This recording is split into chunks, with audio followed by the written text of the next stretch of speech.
We have been talking about the Trump audio that this program obtained and turned over to The Intercept for publication. Here to talk to us a little bit more about that audio is Ryan Grim. Ryan is the Washington bureau chief of The Intercept. He is also a journalist. He is author of the book, well, he's a political commentator for the Young Turks, and he is author of the book. It's not written in front of me, but let me see if I remember the name right. This Is Your Country on Drugs. Did I get it right, Ryan? You nailed it.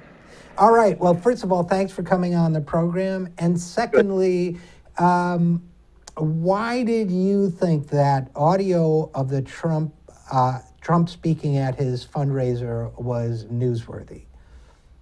Well, I mean, first of all, anytime that Trump tries to keep somebody out and make something private and you can expose it to the public, you should do it.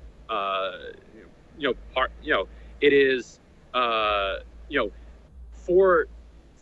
going back years, the kind of tradition has been that it's, if candidates want to have a private fundraiser, that's one thing. And if a bartender happens to record it and leak it, then you're busted and you should have treated the bartender a little bit better.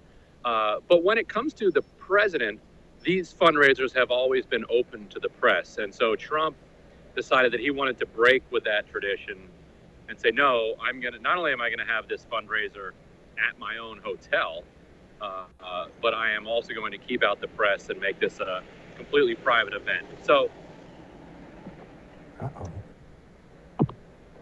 Lost him.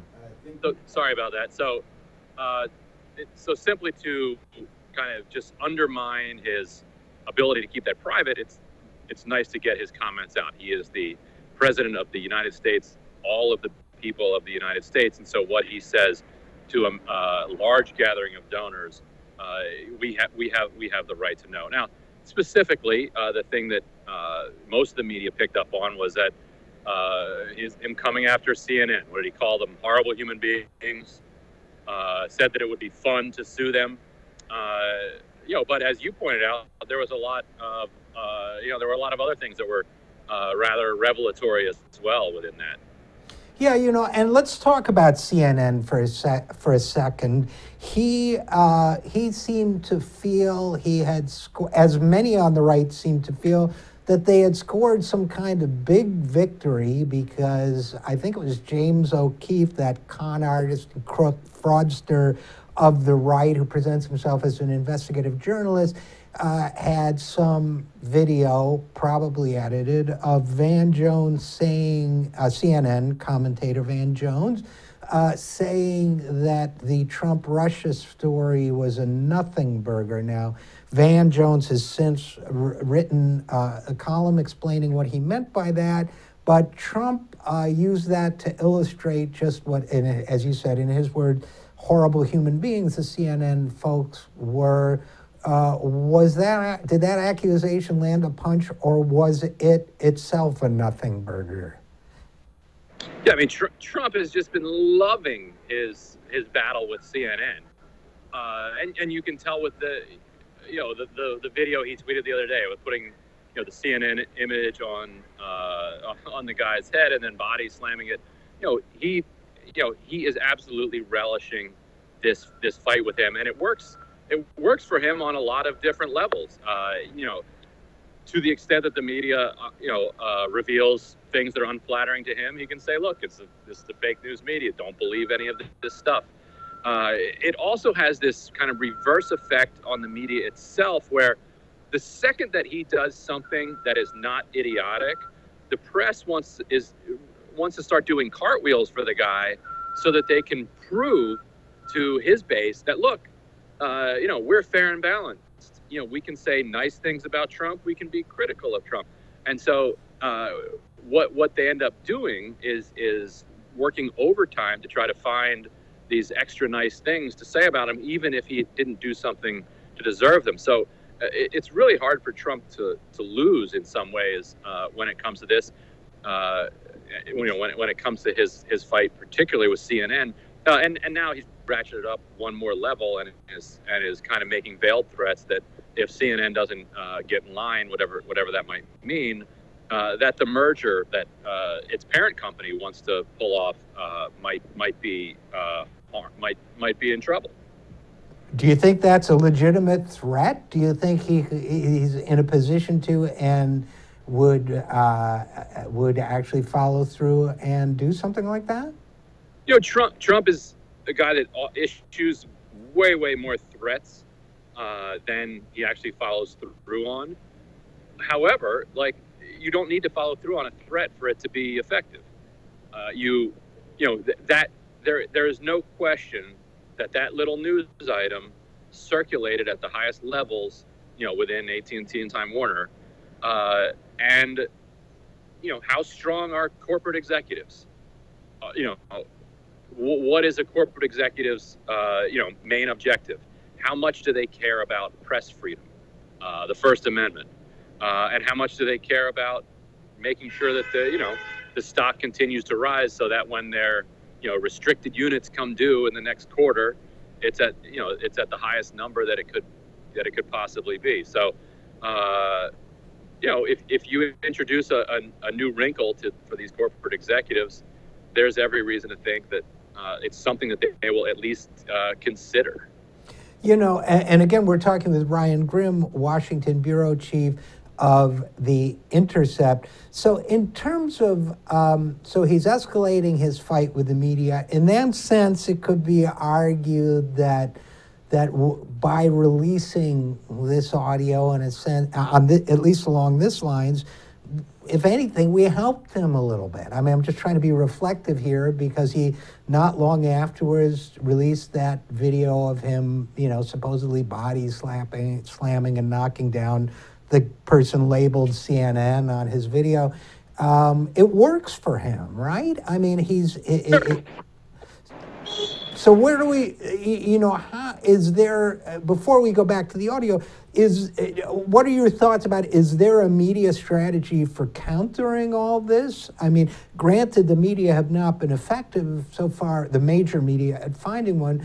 Can you think of, is there a strategy that works? I suppose the most obvious choice is stop pretending that he's presidential when he does something like lob a few cruise missiles at an airport in Syria. But and I think that was a terrible mistake. But is there anything else here? Does he just have the upper hand with the mainstream media right now? Well, I mean, I think he has the upper hand in a sense. He has the upper hand with his base. But the question is, what are the long run implications for him? And in that sense, it's probably not good. I would say the media shouldn't necessarily overthink it, and the media can't collectively strategize. It just simply can't. It's not an organization that is able to coordinate, because there will always be reporters who want the scoop and are going to break from the pack in order to kind of get themselves out in front. I'd probably be the first one to do it.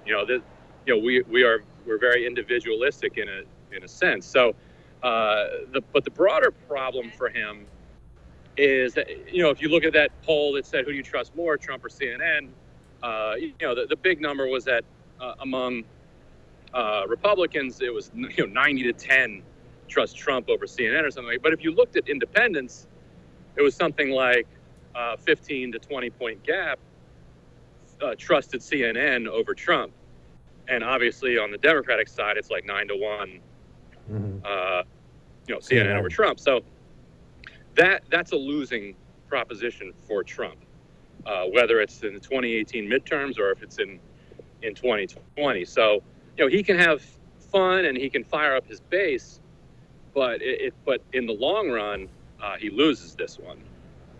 I think that's a great point, Ryan. And there was another aspect of this audio that we released that I think is important. That I think it's neglected, frankly, among Democrats strategizing about Trump, and among regarding media coverage of Trump, which is, I think, and I want your thoughts about this, but I think that too often Trump gets treated as an anomaly, as a unique, distinct phenomenon unto himself in American politics, but he really exists in the context of the Republican Party. I mean, I've called him the id of the Republican Party, but he's part of the Republican Party. In that audio, he talks about other Republican politicians favorably and negatively, sometimes both in the case of Paul Ryan, strictly negatively in the case of John Kasich, but there were Republican politicians in the audience. And let us not forget, he was talking to a room full of donors who paid a minimum of $35,000 apiece to be there, who reportedly contributed, raised as much as $10 million for him in that evening. So Trump is really part of something much bigger. He's both leading it and reflecting it. I get concerned that our coverage of Trump treats him too much as something that stands alone and not enough as something that reflects a movement within the Republican Party and the donor class. But what are your thoughts on that? I mean, I would say yes and no. I'd say that he lives within a big structure, like the one that you described, but he also has an extraordinary influence in kind of reshaping that structure. You know, he's been famous. He's been nationally famous since the 1980s. You know, this is a guy there are very few people that can say this, that, you know, this is not somebody who went in and out of fame. Because he is such a narcissist and he's so good at manipulating the media, he's been in our face since the 1980s, consistently. His name, he went into the primary with something like 100% name identification, and his relationship with the American people over the last 5-10 years was as this perfect businessman, this boss who knew everything and who was put in a golden throne and given, famously he would say, "You're fired," but it was a produced reality show which did an awful lot of editing to make him seem like he really knew what he was doing when it came to business, and this was viewed by tens of millions of people, and I think that was discounted a lot, and that does make him a bit of an aberration politically, in the sense that he has his own relationship with the American people that is distinct from the one that he has within the party, which is why he can get away with mocking Paul Ryan or mocking Mitch McConnell or belittling his 17 Republican opponents and mocking the entire system, and the system has to then conform to him. So I think we have to kind of evolve in our thinking of what the system is, because he's kind of changed it in real ways. Yeah, I think that's a great point, and well expressed. I also think that he has really been transformative in terms of the political language. I remember watching those Republican debates and feeling this sort of surrealistic sense, as if the fourth wall was being broken or something, when he would talk about Marco sweating too much, or you just didn't do it. But by breaking those rules, I think that maybe because he had this pre-existing relationship with the American people you talk about, he's even on a sort of cultural and social and verbal level, I think, changed the way politics is conducted. Yeah, no, I think that's exactly right. Like saying, like, hey, Rand Paul, if you were serious, you wouldn't be down at the end of the stage. Or whoever else he was mocking about, like, you used to be here, then you were over there, now you're all the way over there, and pretty soon you're going to be off the stage. Right. And he has this ability to, like, pull that stuff off that makes people that even that hate him laugh. Like the other day, he's like me. Said, I hate him, and I laughed. Yeah. He said something about Elizabeth Warren. He said, like, I call her Pocahontas, but that's not even fair to Pocahontas. Right. And you're like, I think that his attacks on her are racist and disgusting, and I'm obviously in Warren's camp over his 7 days a week. But I was like, that's funny. Yeah, no, he can be. He totally can be.